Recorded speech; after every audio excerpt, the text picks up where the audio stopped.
কিন্তু একদল কপাল পোড়াকে ফেরেশতারা আটকাইয়া দেবে, যাইতে দেবে না। তখন এই কপাল পোড়ারা বলবে, আল্লাহর নবী, সূর্যের তাপে কলিজাটা ভুনা ভুনা হইয়া গেছে, পানির পিপাসা সইতে পারি না, একটু হাউজে কাউসার পান করব, ফেরেশতারা তো আসতে দেয় না। আল্লাহর নবী বলবেন, এ ফেরেশতারা, আমার উম্মতদেরকে আটকাইও না, ওদের কষ্ট আমি সইতে পারি না, ওদেরকে ছাড়িয়া দাও, আমি নিজের হাতে একটু হাউজে কাউসার পান করাইয়া দেই। ফেরেশতারা বলবে, আল্লাহর নবী, আপনি জানেন না এরা কত আপনার দুশ্মনী করছে, আপনার সুন্নাত নিয়ে টিটকারি মারছে, আপনার আদর্শের বিরোধিতা করছে, এমনকি আপনাকে যারা চরিত্রহীন বলিয়া গালি দিয়েছে তাদের দল করছে, আপনার মতো চরিত্রবানকে চরিত্রহীন বলছে। এরা আপনার দুশ্মন, আল্লাহর দুশ্মন, এরা দ্বীনের দুশ্মন, এদেরকে ছাড়া যাবে না, এদেরকে ছাড়ার কোনো আইন নাই। এর বাইরে কিন্তু কোনো বুদ্ধিমানি, কোনো চালাকি, কোনো মুফতিগিরি, মুহাদ্দিসগিরি, পীরগিরি, মুরিদগিরি, বাইরে এমপিগিরি, মন্ত্রীগিরি, কোনো পরিচয় কিন্তু কবরে কাজ হবে না। আল্লাহর রসুল তার মেয়ে ফাতেমাকে বলছেন, ইয়া ফাতেমা তো আনকিজি নাফসাকে মিনান নার, হে ফাতেমা, তুমি নিজেকে নিজের জাহান্নামের আগুন থেকে বাঁচাইয়া তারপর মাওলার কবরে যাইও। কবরে যাইয়া যদি বলো আমি নবীর মেয়ে, আমি আলীর স্ত্রী, আমি হাসান হোসেনের মা, এ কথা কিন্তু কবরে শুনবে না মা। ঈমান আমল দুরুস্ত না করিয়া কবরে যাইও না।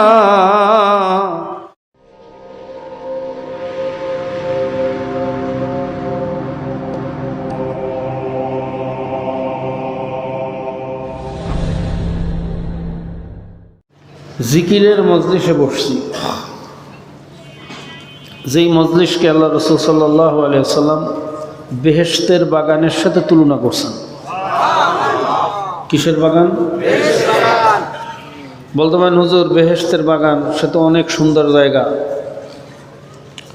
সেখানে না আছে ঠান্ডা, না আছে গরম, আবহাওয়া থাকবে আরামদায়ক, ফল ফ্রুটে ভরপুর, সেখানে শরবতের নহর, দুধের নহর, মধুর নহর,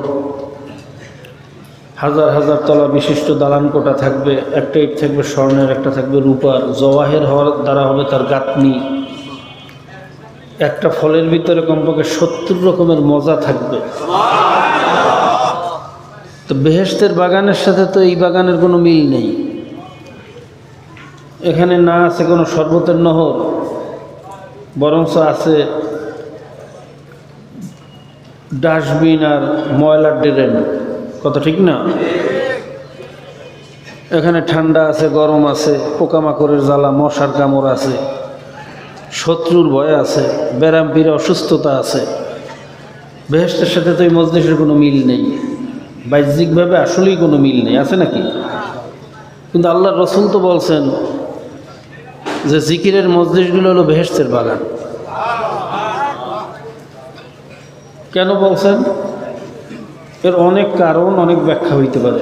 ভাই, এখনো গুম গুম করে আওয়াজ ঠিক করেন, পরিষ্কার আওয়াজ করেন। ওই যে পিছনে আবার দুটো হরেন দিয়েছেন, ওইটা কমাই দেন।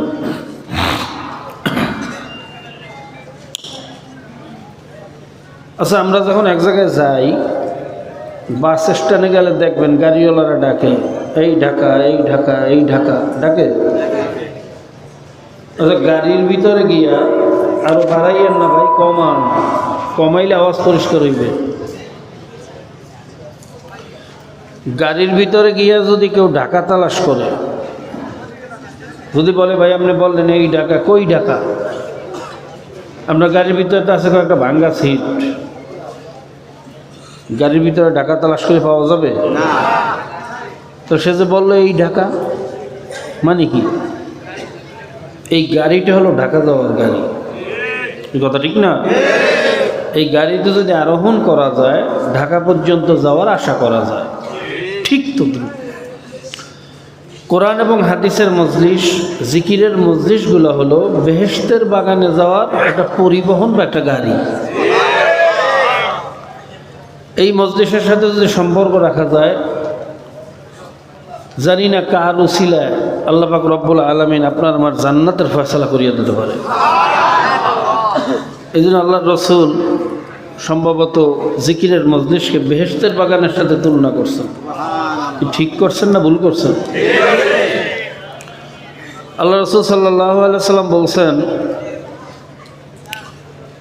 যখন আল্লাহ পাকের বান্দা বান্দিরা মাওলার জিকিরের উদ্দেশ্যে একত্রিত হয়, হাফাতহুমুল মালাইকা, ফেরেশতারা তাদেরকে ঘেরাও করিয়ে ফেলায়।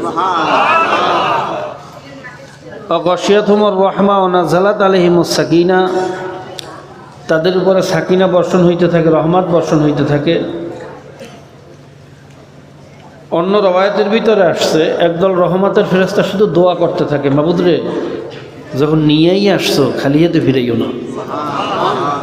এর মধ্যে যাকে তোমার পছন্দ হয় তার উসিলায় সবাইকে মাফ করে দাও। অন্য রওয়ায়াতের ভিতরে আসছে, যখন আল্লাহ পাক রব্বুল আলামিন খুশি হইয়া সবাইকে মাফ করার ঘোষণা দিয়ে দেন, একদল ফেরেশতা বলে, আল্লাহ সবাইরই মাফ করিয়ে দিলা, ও জায়গায় তো অনেক ভেজাইলের লোকও আছে। তো তা আবার কি? কাহা আল্লাহ, ওখানে তো সবাই জিকিরের উদ্দেশ্যে আসে নাই, ওখানে তো কেউ আসছে মাইক নিয়ে, কেউ আসছে লাইট নিয়ে, কেউ আসছে বাদাম বেচার জন্য, কেউ আসছে মিডিয়া প্রচার করার জন্য, কেউ আসছে বক্তব্য দেওয়ার নিয়াতে, হেদায়েতের নিয়াতে, তোমার মোহাব্বতে তো আসে নাই, তুমি সবাইরে মাফ করিয়ে দিলা। তখন আল্লাহ পাক রব্বুল আলামিন বলেন, ফেরেশতারা তোরা সাক্ষী থাক, ওই মজলিসের ভিতরে আমার এক প্রিয় বান্দা আছে। সুবহানাল্লাহ কইবেন না? আমার ওই প্রিয় বান্দার সাথে বান্দারা, প্রিয় বান্দির সাথে বান্দিরা একত্রিত হইয়া এক মজলিসে বসার কারণে তার উসিলায় আমি সবাইকে মাফ করে দেব। কেমন জানি বিষয়টা এরকম, বাদশার মেয়ের বিবাহ, মেহমানদেরকে দাওয়াত দিয়েছে, তাদের সাথে এমন কিছু মানুষ আসছে যাদেরকে দাওয়াত দেওয়া হয় নাই। এরকম মানুষ আসে না?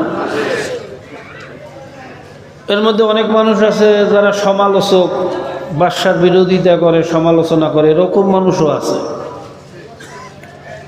কিন্তু দুনিয়ার কোনো বাদশা বা কোনো ভদ্র মানুষ, কোনো সম্মানিত মানুষ মেহমানদের সাথে যারা আসছে তাদেরকে হাত ধরে উঠাই দিতে পারে? হ্যাঁ, হাত ধরে উঠাইয়া তো দেয়ই না, বরঞ্চ মেহমানদের জন্য যে আপ্যায়নের ব্যবস্থা, এই দুশ্মনদের জন্যই একই ব্যবস্থা। কি কথা ঠিক না? তা দুনিয়ার একজন সামান্য জমিদার, সামান্য মালিক কয়েকদিনের জন্য একটু মাতুব্বর হইছে, কি কথা ঠিক না? এই সামান্য একজন ভদ্র মানুষ যদি মেহমানদের সম্মানের কারণে তার দুশ্মনদেরকেও খানা খাওয়াইতে পারে, তা আমার মাওলা কি দুনিয়ার বাইরে এই জমিদারের ছোট হয়ে গেল? হ্যাঁ, তা আমার মাওলা কেন তার প্রিয় বান্দাদের উসিলা আমাদেরকে মাফ করতে পারবেন না? কি পারবে না? পারবে না? কাজী ভাইর এই মজলিসটা বড় দামি মজলিস, জানি না কার উসিলা আল্লাহ কাকে মাফ করিয়া দেন। কাজে এরকম একটা মজলিসে যে আমরা আসতে পারছি, এই জন্য সবাই শুকরিয়া দেন, একবার বলি আলহামদুলিল্লাহ। সময় সংক্ষিপ্ত, লম্বা চূড়া আলোচনা করব না।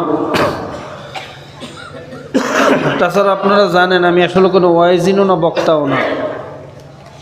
চরমনে আল্লাহর কুতুবের সন্তান হিসাবে আল্লাহ পাকের বান্দারা মোহাব্বত করে দাওয়াত দিয়ে নিয়ে আসে, যেহেতু আসতেই হয়, সেই হিসেবে যা পারি ভাঙা চূড়া কিছু বলার চেষ্টা করি।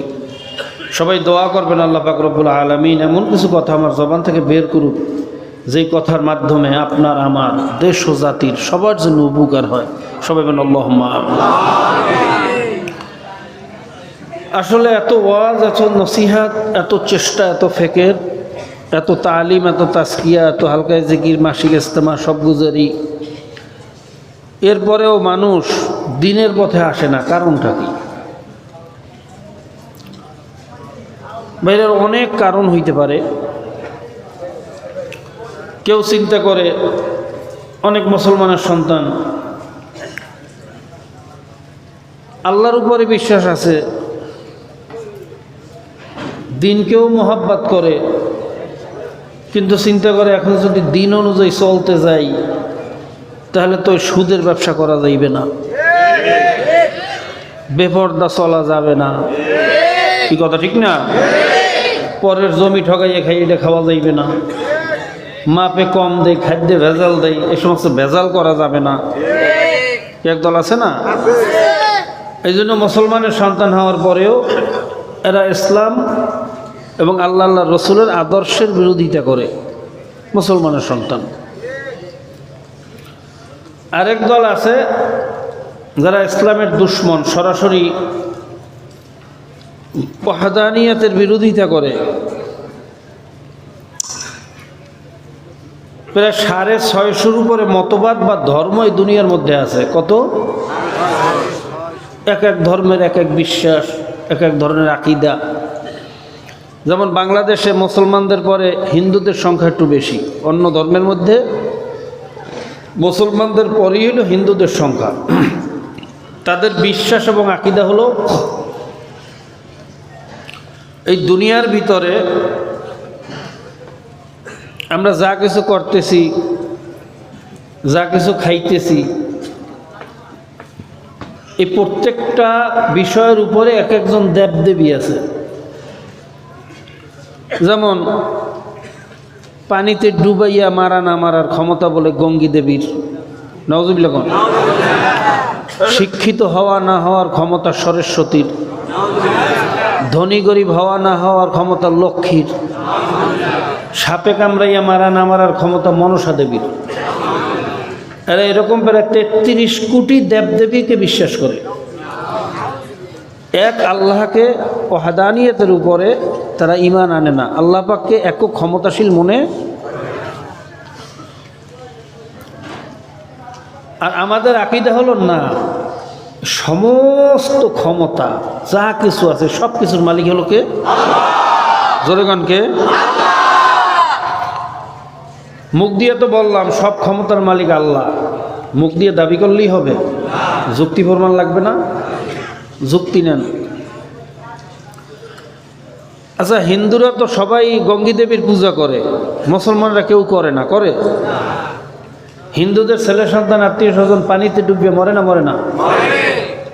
যদি গঙ্গী দেবীর হাতে পানিতে ডুবিয়ে মারা না মারার ক্ষমতা থাকতো, তাহলে তো আমার মনে হয় মুসলমানের সন্তান একটাও থাকতো না, বন্যার সময় সব ডুবিয়ে মরতো।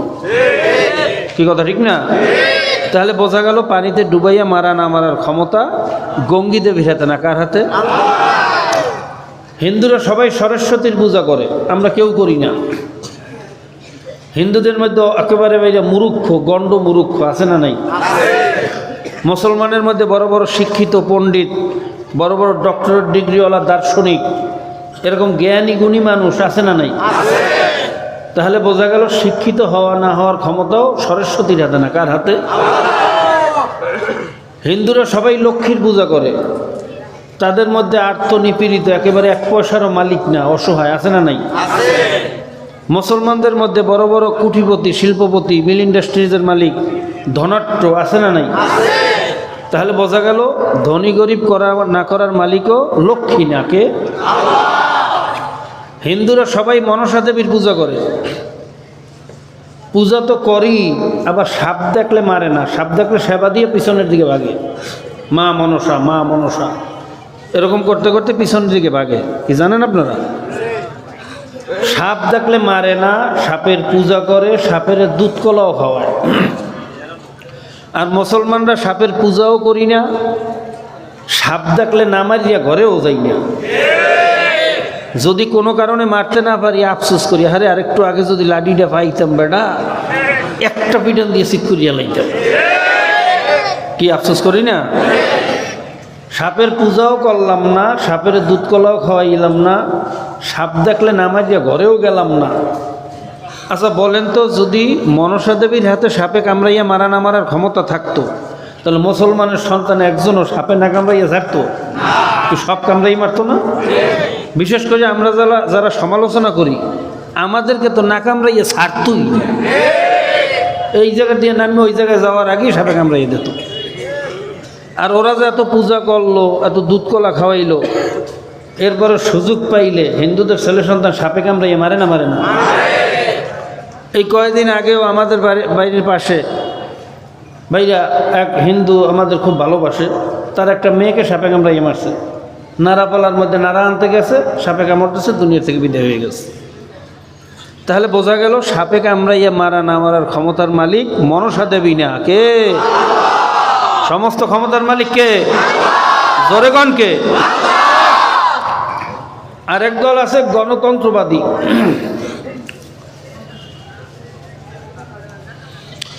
গণতন্ত্র, সমাজতন্ত্র, সেকুলারিজম, এই সমস্ত আদর্শে যারা বিশ্বাসী,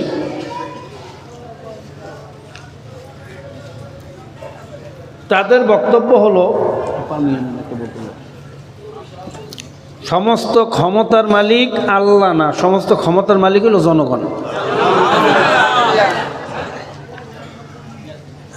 যার প্রমাণ হলো জনগণ মিলিয়া যেই আইন বা যেই নিয়ম বাস্তবায়ন করবে বা পাশ করবে, সেই অনুযায়ী চললে কোনো সমস্যা নাই, ওটা জায়েজ। নওয়াজুবিল্লাহ করবেন না। যেমন কিছুদিন আগে আমেরিকাতে সমকামিতার আইন পাশ হয়েছে। কিসের আইন? সমকামিতা বোঝেন? পুরুষে পুরুষে মিললে বিবাহ করতে পারবে। নওয়াজুবিল্লাহ। মেয়ে মেয়ে বিবাহ করে একসাথে বসবাস করতে পারবে। যে আইন পশুর মধ্যে নাই, কুত্তা শিয়াল শুয়ারের মধ্যেও নাই, সেই আইন পাশ করছে মানুষে। এগুলো কি মানুষ না জানোয়ারের চেয়েও খারাপ? এই জন্য আল্লাহ পাক রব্বুল আলামিন বলছেন উলাইকা হুম কাল আনআমি বাল হুম আদল। কিছু মানুষ আছে চতুষ্পদ জানোয়ারের চেয়েও খারাপ। অন্য আয়াত আল্লাহ বলছেন উলাইকা হুম শাররুল বারিয়া। কিছু মানুষ আছে নিকৃষ্ট কুত্তা শিয়াল শুয়ারের চেয়েও খারাপ। আমি চিন্তা করতাম যে কুত্তা শিয়াল শুয়ারের চেয়েও নিকৃষ্ট মানুষ, এটা কীভাবে হয়? আগে ভালো বুঝতাম না, যখন সমকামিতার আইন পাশ করছে তখন আমার বুঝে আসছে যে আসলেই তো যেই আইন কোনো কুকুরের মধ্যে নাই, শুয়ারের মধ্যে নাই, সেই আইন যে মানুষে পাশ করতে পারে, এগুলো আসলেই মানুষ না, এগুলো জানোয়ারের চেয়েও খারাপ। এইটা হলো গণতন্ত্রের সিস্টেম।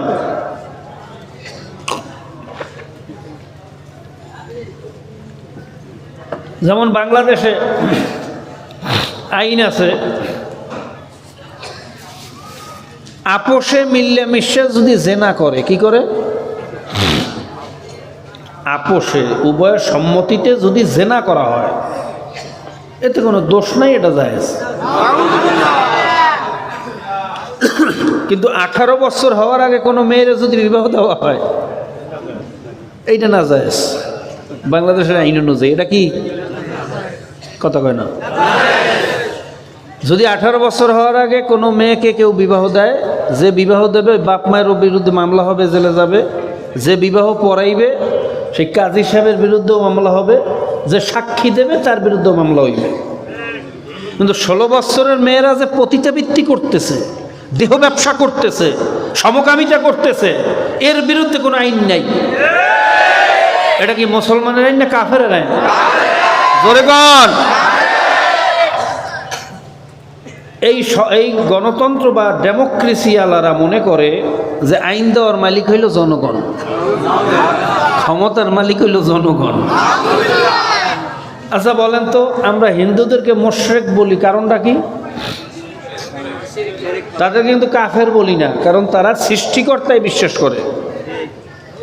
কিন্তু তারা মুশরিক, কারণ সৃষ্টিকর্তার সাথে অন্যান্য আরও ক্ষমতাসীনদেরকে শরীক করছে। এই জন্য তারা কি মুখস্থ করেন? তারা কি? হিন্দুরা আল্লাহ পাকের ক্ষমতার সাথে অন্য কাউকে ক্ষমতার অংশীদারি বা শিরক করার কারণে যদি মুশরিক হইতে পারে, তাহলে যে সমস্ত গণতন্ত্রবাদীরা, ডেমোক্রেসি পদ্ধতিওয়ালারা আল্লাহ পাকের ক্ষমতার সাথে জনগণকে শরিক করলো, আইন দেওয়ার মালিক জনগণকে মনে করলো, সার্বভৌমত্বের মালিক জনগণকে মনে করলো, আল্লাহরে মনে করলো না, তাহলে বলেন তো হিন্দুদের ভিতরে গণতন্ত্রবাদীদের ভিতরে পার্থক্যটা কোন জায়গায়? হ্যাঁ, হিন্দুরা যদি মুশরিক হয় তাহলে তারাও কি? আরেক দল আছে, এরা সরাসরি আল্লাহরই বিশ্বাস করে না। এরা বলে আল্লাহ বলতে কিচ্ছু নাই। এদেরকে শরীয়তের পরিভাষায় বলা হয় নাস্তিক। কি বলা হয়? নাস্তিক, যার কোনো আস্থা নাই, বিশ্বাস নাই, বাংলা ভাষায় তাদেরকে নাস্তিক বলা হয়। কি বলা হয়?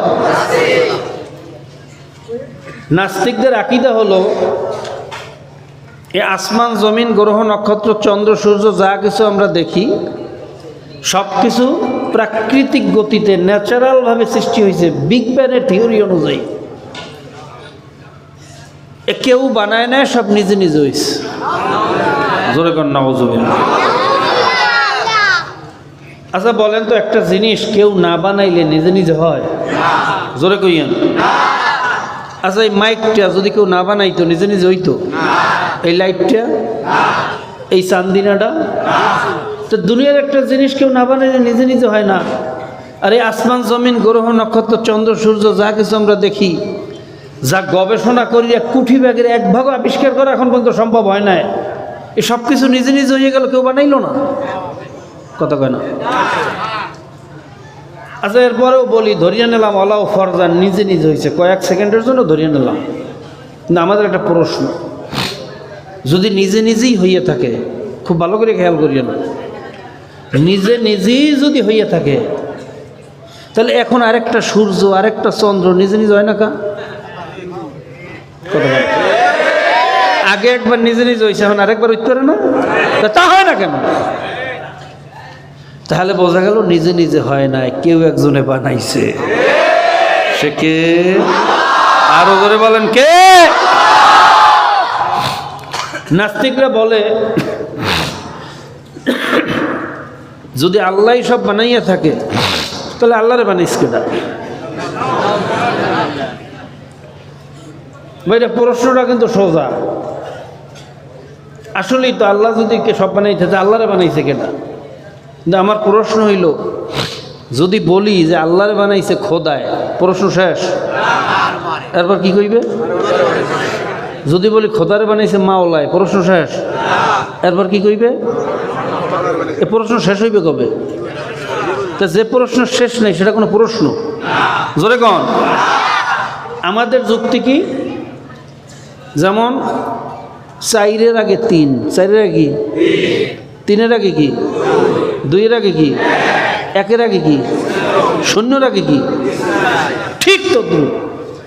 ওয়াল আউয়াল ওয়াল আখির ওয়াল যাহির ওয়াল বাতিন ওয়া হুয়া আলা কুল্লি শাইইন কাদির। আমার মাওলাই শুরু, আমার মাওলাই শেষ, আমার মাওলাই জহের, আমার মাওলাই বাতেন, আমার মাওলাই সমস্ত ক্ষমতার মালিক। জোরে বলেন সুবহানাল্লাহ। ভাইরা, আল্লাহ যে একজন আছেন এর পক্ষে হাজার হাজার যুক্তি আছে, কিন্তু আল্লাহ যে নাই এর পক্ষে সুনির্দিষ্ট সুন্দর কোনো যুক্তি আজ পর্যন্ত কেউ দিতে পারে না। ডক্টর মরিস বুখাইলি, বৈজ্ঞানিক ভাইরা, তিনি নাস্তিকদের বড় একটা ভাইরা নেতা ছিলেন। আল্লাহরে নিয়ে গবেষণা করতে গিয়া আরবি ভাষা কোরআন নিয়ে যখন গবেষণা করতে বসছে, মাওলার অস্তিত্ব তালাশ করে পাইয়া কালেমা পড়িয়া মুসলমান হয়ে গেছে। আর এই কপাল পরা নাস্তিকের গোষ্ঠী আমার মাওলারে খুঁজতে পায় না।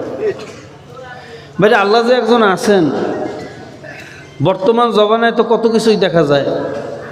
মাছের গায়ে আল্লাহর নাম লেখা পাওয়া যায়, কি যায় না? গাছের গায়ে আল্লাহর নাম লেখা, ডিমের গায়ে আল্লাহর নাম লেখা। ইন্টারনেট তালাশ করলে দেখবেন এই বাংলাদেশেও কত ঘটনা আছে।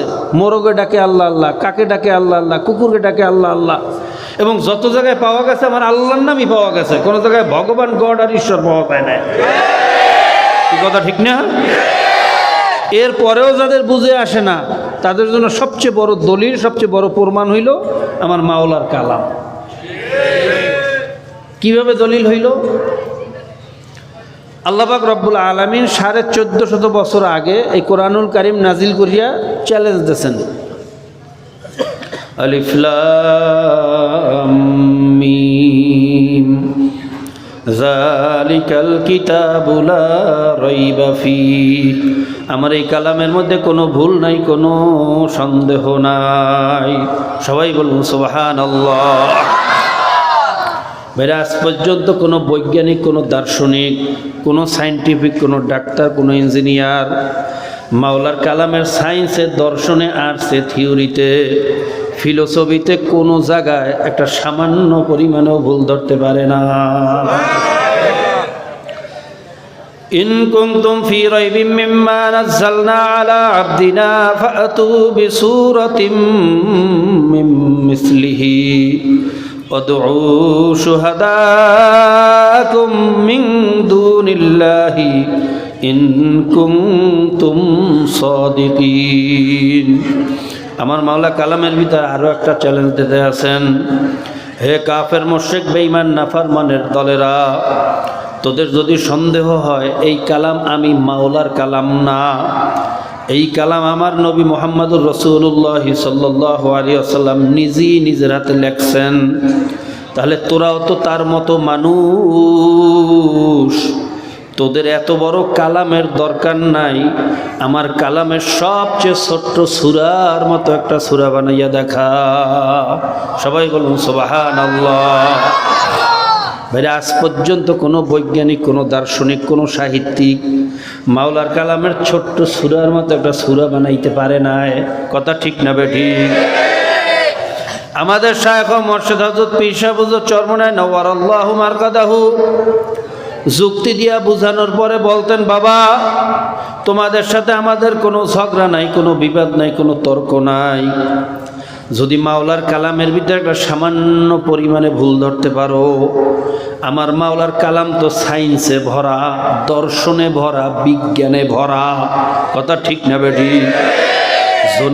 যদি দুনিয়ার সমস্ত সায়েন্টিফিক, সমস্ত দার্শনিক, সমস্ত বৈজ্ঞানিক একত্রিত হইয়াও মাওলার কালামের সায়েন্সে, দর্শনে, বিজ্ঞানে একটা ভুল ধরতে পারো, আমি খোদার কসম খাইয়াও বলছি, আমি ফজলুল করিম আর নামাজ পড়ব না, আমিও আর রোজা রাখবো না, আমিও দাড়ি দড়ি কামাইয়া রেডিও টেলিভিশন ঘরের ভিতরে উঠাইয়া বিবিরে বেপর্দায় সাজাইয়া রাস্তায় ছাড়িয়া দিয়া আমিও তোমাদের মতো আমোদ প্রমোদ শুরু করিয়া দেব। আর যদি মাওলার কোরআনের ভিতরে ভুল ধরতে না পারো, ও আমার ভাইরা, আমার বাবারা, আমার পর্দার আড়ালের মা ও বোনেরা, হাতে পায়ে ধরিয়াও বলিয়া গেলাম, এখনো সময় আছে, ফেরো ফেরো ফেরো। কারণ এই মাওলার সত্য কালামে যে জাহান্নামের বয়ান মাওলায় শুনাইছে, গুনাহগারের জন্য যে আযাব গজবের কথা মাওলায় শুনাইছে, ওর এক সেকেন্ডের আযাবও সহ্য করার ক্ষমতা কোনো মানুষের নাই। কাজী ভাইরা, আমাদেরও আর কোনো ওয়াজ নাই, আর কোনো নসিহত নাই, ওয়াজ শুধুই একটা, মাওলার কালাম তো এখনো দুনিয়ার মধ্যে আছে, কোনো পরিবর্তন হয় না। ভাইরা, যদি একটা সামান্য ভুলও ধরতে পারেন, খোদার কসম আমরাও নামাজ পড়ব না। কোন পাগলে এত কষ্ট করিয়া 5 ওয়াক্ত নামাজ পড়ে? আবার এই শীতের দিন আসছে, শীতের দিনে যে ফজরের নামাজ পড়া কত কষ্ট। ভাইরা, মুয়াজ্জিন আজান দিয়ে দেওয়ার পরে মোমেনের কয়টা ল্যাপের তলে ঘুমাইতে পারে না, শরীরের ভিতরে জ্বালা শুরু হইয়া যায়। মরাইতে মরাইতে ওই ঠান্ডা পানি দিয়া উজু করিয়া ঠান্ডায় ঠকঠক করিয়া কাঁপতে কাঁপতে মালিকের দরবারে দাঁড়াইয়া যায়। ভাইয়া, শীতের দিনে যে ল্যাপ মরাইয়া ঘুমাইয়া থাকতে কত আরাম। আমাদেরকে কি বোকা মনে করছেন নাকি আমরা বুঝি না?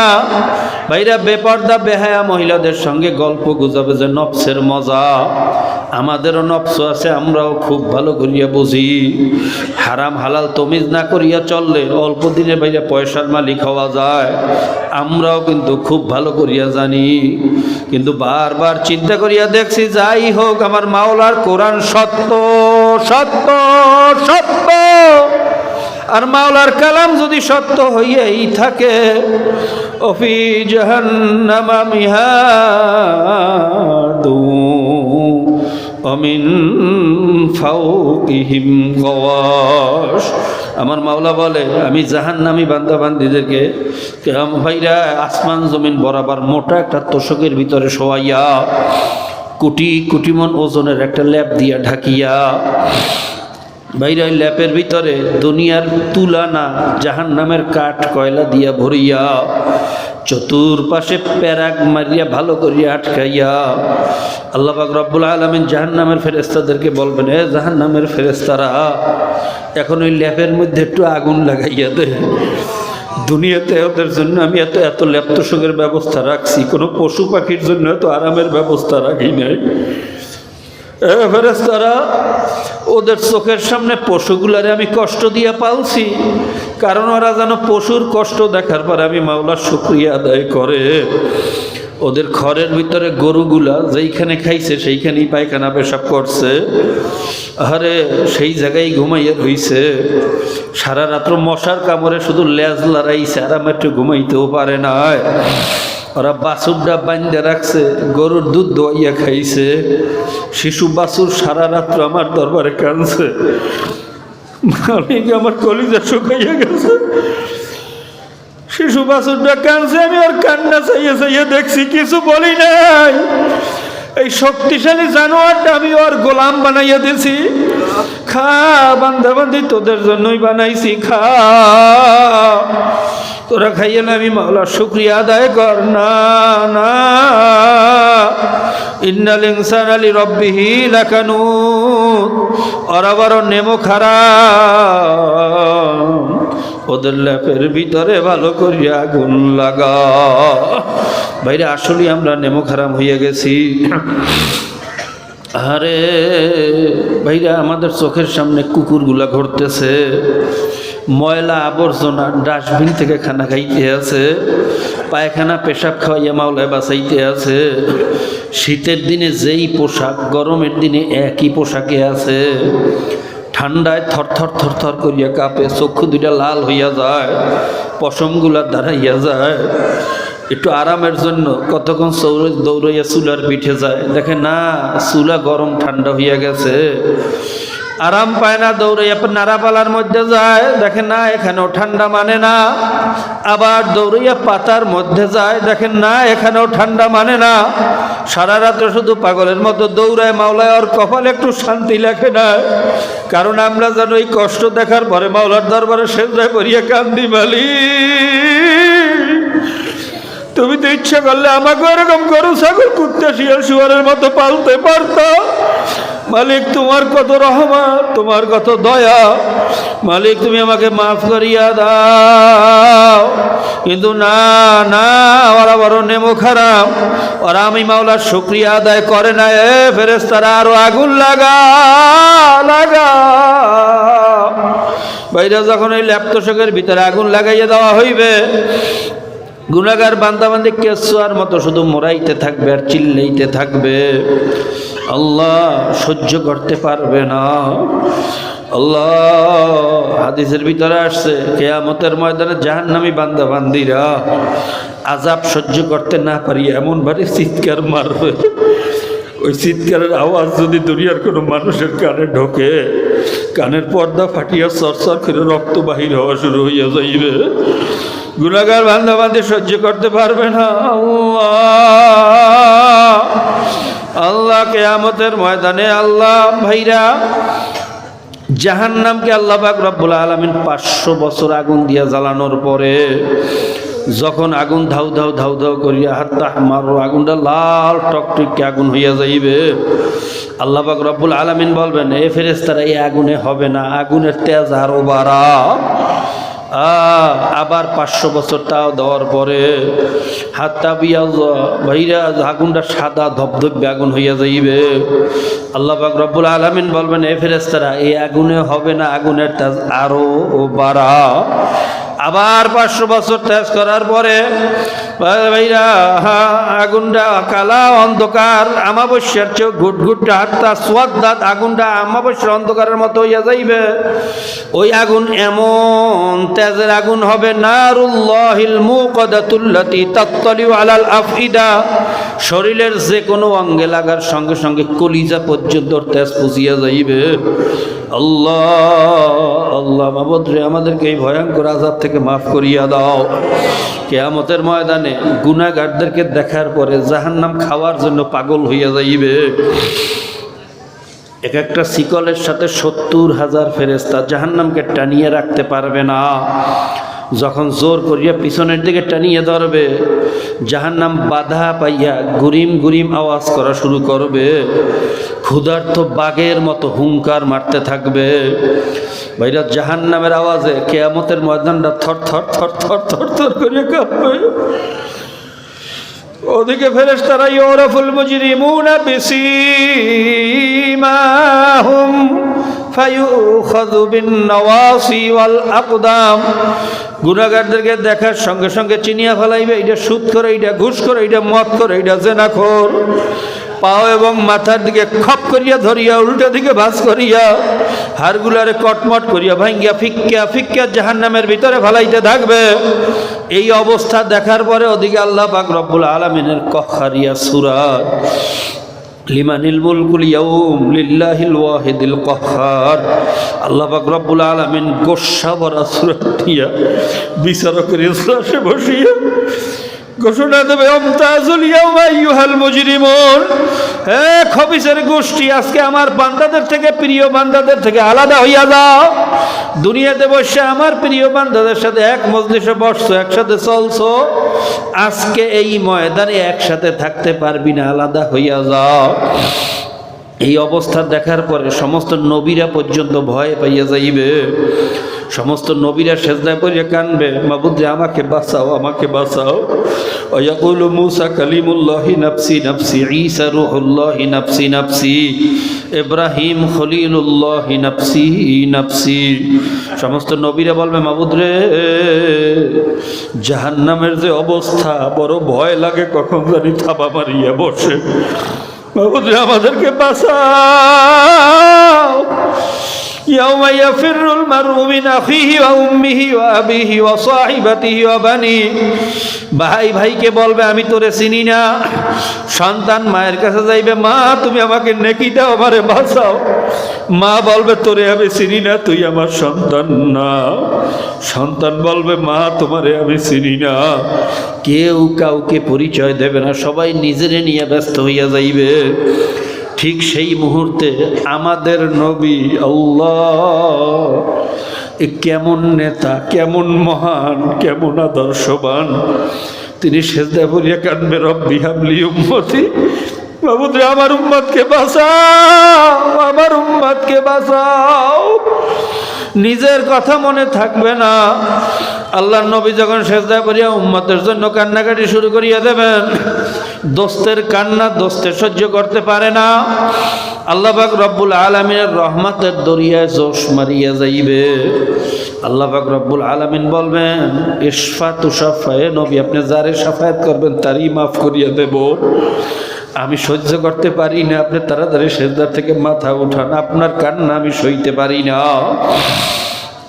যখন সুপারিশের আইন জারি হইয়া যাইবে, আল্লাহর রসুল সেজদার থেকে মাথা উঠে একটা ঝান্ডা গাড়িয়া সমস্ত উম্মাতদেরকে ডাক দেবেন, হে উম্মাতরা আসো, আর কোনো চিন্তা নাই, সুপারিশের আইন জারি হইয়া গেছে, আসো ঝান্ডার নিচে আসো, আমার হাতে হাউজে কাউসারের পানি পেলে পান করো, 50,000 বছরে আর পানির পিপাসা লাগবে না। এই ঘোষণা শোনার পরে সমস্ত মানুষ আল্লাহর রসুলের দরবারে দৌড় মারবে, কিন্তু একদল কপাল পোড়াকে ফেরেশতারা আটকাইয়া দেবে, যাইতে দেবে না।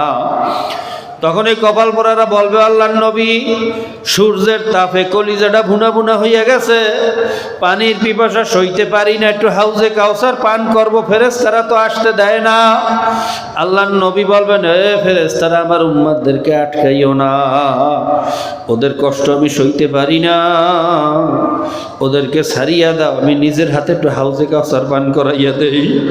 ফেরেশতারা বলবে, আল্লাহর নবী আপনি জানেন না এরা কত আপনার দুশ্মনী করছে, আপনার সুন্নাত নিয়ে টিটকারি মারছে, আপনার আদর্শের বিরোধিতা করছে, এমনকি আপনাকে যারা চরিত্রহীন বলিয়া গালি দিয়েছে তাদের দল করছে, আপনার মতো চরিত্রবানকে চরিত্রহীন বলছে।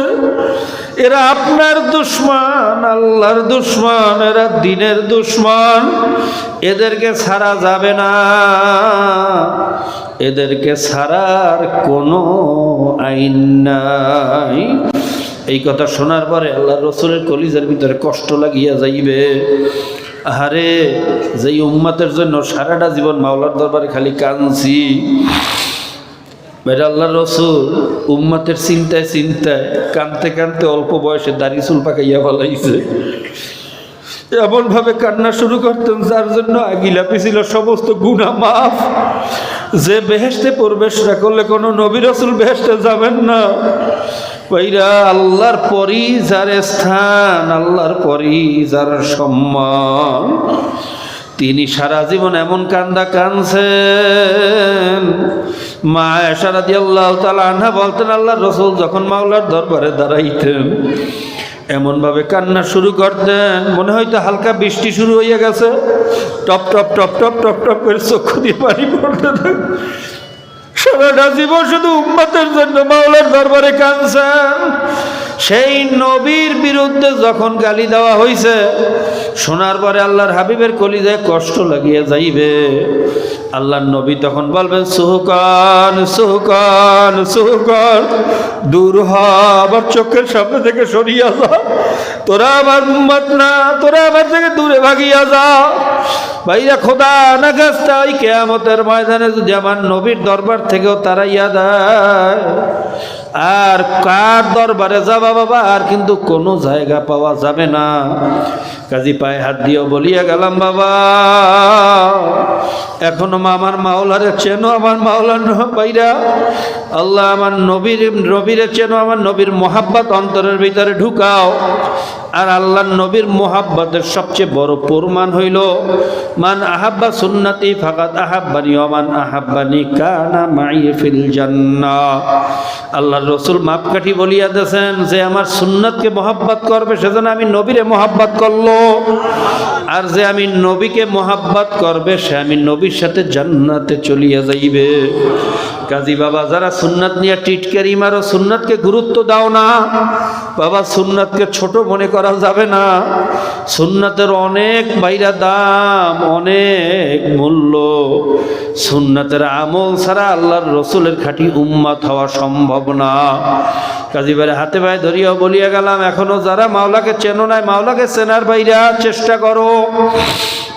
আমার নবীর মোহাব্বত অন্তরে ঢুকাইতে পারো না, আমার নবীর সুন্নাতের আমল করিয়া মোহাব্বত করিয়া নবীর মোহাব্বত অন্তরে ঢুকানোর চেষ্টা করো। এর বাইরে কিন্তু কোনো বুদ্ধিমানি, কোনো চালাকি, কোনো মুফতিগিরি, মুহাদ্দিসগিরি, পীরগিরি, মুরিদগিরি, বাইরে এমপিগিরি, মন্ত্রীগিরি, কোনো পরিচয় কিন্তু কবরে কাজ হবে না। আল্লাহর রসুল তার মেয়ে ফাতেমাকে বলছেন, ইয়া ফাতেমা তো আনকিজি নাফসাকে মিনান নার, হে ফাতেমা তুমি নিজেকে নিজের জাহান্নামের আগুন থেকে বাঁচাইয়া তারপর মাওলার কবরে যাইও। কবরে যাইয়া যদি বলো আমি নবীর মেয়ে, আমি আলীর স্ত্রী, আমি হাসান হোসেনের মা, এ কথা কিন্তু কবরে শুনবে না মা। ঈমান আমল দুরুস্ত না করিয়া কবরে যাইও না। কাজী বাবা, আল্লাহর রসুল যদি তার মেয়েকে নসিহত করতে পারেন, তোমার আমার মতো মোল্লা মৌলবীর অবস্থা কি হইবে, তোমার আমার মতো পীর মুরিদের অবস্থা কি হইবে। হিসাব নিকাশ না মিলাইয়া মাওলার কবরের দিকে যাইও না। তবে ভাইরা, ভুল করছি, অন্যায় করছি, বুঝি নাই না বুঝিয়া করছি, আমার মাওলার বিরুদ্ধে স্লোগান দিয়েছি, আমার নবীর বিরোধিতা করছি, সুন্নতের বিরোধিতা করছি, এই মুহূর্তে তওবা করিয়া ফেলাও। যদি তওবার মতো তওবা করতে পারি, খোদার কসম খাইয়াও বলতে পারি, খালিয়াতে মাওলা ফিরাইবেন না। আমার মাওলা আমাদেরকে তা আমার মায়ের চেয়ে 1000 গুণ বেশি ভালোবাসেন, শুধু 70 গুণ না 1000 গুণ বেশি ভালোবাসেন। কাজে তওবার মতো তওবা যদি করতে পারি, খোদার কসম খাইয়াও বলতে পারি, আমার মাওলা সব ভুলিয়া আপনাকে আমাকে মাফ না করিয়া পারবেন না। কাজী বাবা, তওবার মতো তওবা করো, মাওলার কাছে মাপ চাওয়ার মতো মাপ চাও।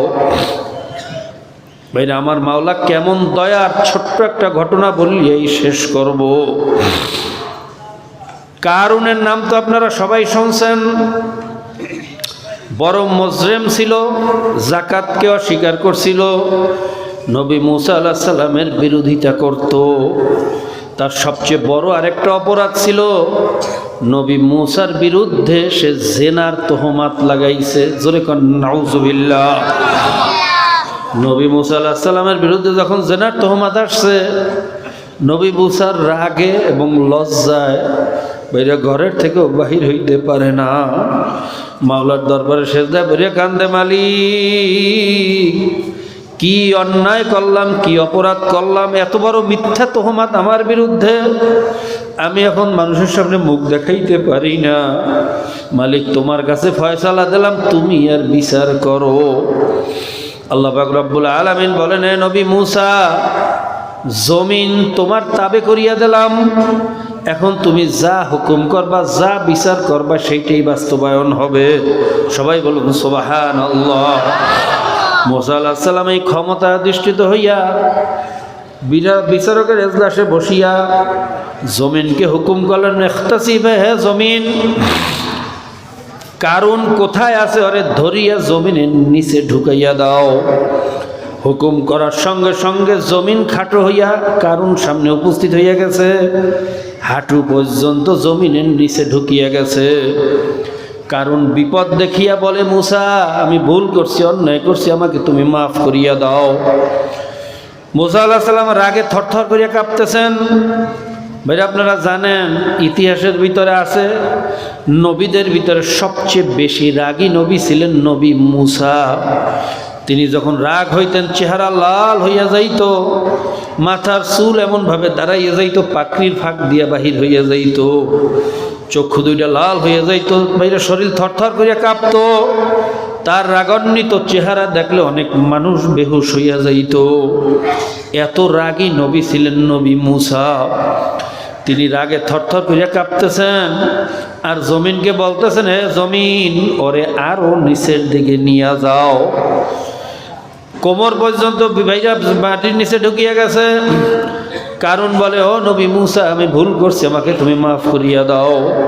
মূসা আলাইহিস সালাম বলেন, হে জমিন, ওরে আরো নিচের দিকে নিয়ে যাও। এরকম যাইতে যাইতে মাথা পর্যন্ত জমিনের নিচে ঢুকিয়া গেছে। তফসিরের ভিতরে আসছে, কিয়ামত পর্যন্ত কারণ এইভাবে শুধু নিচের দিকেই যাইতে থাকবে। সবাই বলুন নাউজুবিল্লাহ। ওর শাস্তি দুনিয়ার থেকেই শুরু হইয়া গেছে। ভাইরা, ও শাস্তির উপযুক্ত ছিল, তাতে কোনো সন্দেহ নাই। এরকম শাস্তি পাওয়ার মতো অনেক অপরাধ সে করছে, কিন্তু আহকামুল হাকিমিন রব্বুল আলামিন, দয়ার সাগর, মায়ার সাগর আমার মাওলা কি ডাক দিয়া বলতে আছেন, ওয়াইজ্জাতি লাবিস্তাগা সাবিলা গাস্তুহু, হে নবী মূসা, তুমি জানিয়া রাখো, আমার পাক ইজ্জতের কসম খাইয়া বলছি, কারণ তোমার কাছে বারবার ক্ষমা চাইয়াও ক্ষমা পায় নাই, তোমার কাছে বারবার মাপ চাইয়াও মাফ করতে পারল না। আমার পাক ইজ্জতের কসম, কারণ যদি একবার আমি মাওলার দরবারে পাইরা ক্ষমা চাওয়ার মতো চাইতো, মালিক আমাকে তুমি মাফ করিয়া দাও। আমার ইজ্জতের কসম, আরে আমি জমিনের নিচের থেকে টানিয়া জমিনের উপরে দাঁড়া না করাইয়া আমি থাকতে পারতাম না। আমি আর জীবনের সমস্ত গুনাহ মাফ না করিয়া পারতাম না। নবী মূসা, আমি বড় দয়ার মাওলা, আমি বড় মায়ার মাওলা। মান জানি মান তাগাররাবা ইলাইয়া তালাক্তাইতাহু মিন বাঈদ। जब कोई बंदा बंदी मेरी तरफ आता है, शिकस्ता दिल आता है, टूटा हुआ दिल आता है, जब घबरा कर चारी तरफ मायूसी का समंदर दिखता है, आसमान उस पर टूट सा नजर आता है, जमीन उस पर तंग हो जाता है, चारी तरफ के दरवाजे जब उस पर बंद हो जाता है, मेरी दरवाजा कभी बंद नहीं होता। সবাই যখন দরজা বন্ধ করে, আমার দরজা তখনও খোলা। আমি দরজা বন্ধ করতে জানি না। হে বান্দা বান্দি, আয় আয় আয় আয়। পাহাড় পরিমাণ গুনাহ করছো, আসমান জমিন বরাবর গুনাহ করছো। আমি মাওলার দরজা তোদের জন্য খোলা। তোদের ভাঙ্গা দেল, তোদের কান্না, তোদের তওবা আমি সহ্য করতে পারি না। এ বান্দা বান্দি আয় আয় আয়, মাপ চাওয়ার মতো মাপ চা, আমি তোদেরকে মাফ করিয়া দেব। কাজী ভাইরা ভুল করছি, অন্যায় করছি, বুঝি নাই, না বুঝিয়া করছি, আজকে তওবা করো। এখানে অনেক আল্লাহর ওলিরা আছেন, অনেক হক্কানি ওলামায়ে কেরাম আছেন, যাদের চেহারার দিকে তাকাইলেও সগীরা গুনাহ মাফ হইয়া যায়। এমন বেগুনা তালবে আলিম, কোরআনের মার্কাজ, হাদিসের মার্কাজ, অনেক বেগুনা তালবে আলিম এখানে আছে, যাদের পায়ের নিচে ফেরেশতারা নূরের পর বিছায়। এমন সাদা দাড়িওয়ালারা আছে যারা কান্না করলে মাওলায় লজ্জা পায়। বাইরে এরকম মজলিস আর কোনোদিন পাবো কিনা জানি না। এই মজলিস থেকে বাড়ি পর্যন্ত যাইতে পারি কিনা তাও তো জানি না। এই রাত্রটাও আপনার আমার উপর থেকে যায় না না যায় এ কথা বলার ক্ষমতাও দুনিয়ার কোনো মানুষের নাই। কাজী বাবা প্রত্যেকে একটু তওবা করেন, আমার জন্য দোয়া করেন, আমিও দোয়া করি আমার মাওলা যেন তার খাঁটি গোলাম হইয়া কবরে যাওয়ার তৌফিক দেয়। আল্লাহুম্মা আমিন। আল্লাহ, কি বলছি, কি বুঝাইতে চাইছি, তোমার বান্দা বান্দিরা কি বুঝছে জানি না। আল্লাহ, আমি শুরুর দিকে সামান্য তোমার একটু পরিচয় দেওয়ার চেষ্টা করছিলাম।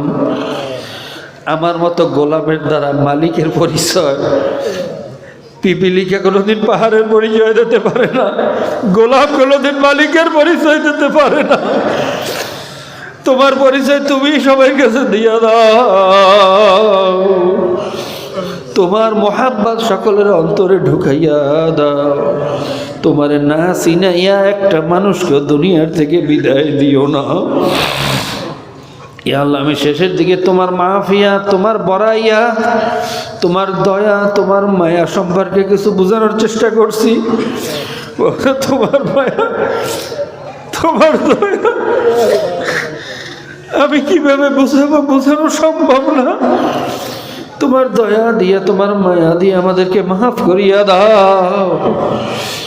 তোমার দয়ার উপরই ভরসা, তোমার মায়ার উপরই ভরসা। जू तेरे रहमत का मुनकिर हो मेरा दिल नहीं, मांगना जिसको ना आए वो कोई साइल नहीं है। करम परवर करो अपने गुनाहों पर न चाओ, रहमत की काबिल हो मैं, इंसाफ की काबिल नहीं। আল্লাহ, আমরা শুধু তোমার রহমতের দাবিদার, রহমতের উপরে ভরসা। যদি ইনসাফের দাড়ি পাল্লায় ওজন করো একজনও টেকবো না, দাড়ি পাল্লায় ওজন দিও না একজনও টেকবো না।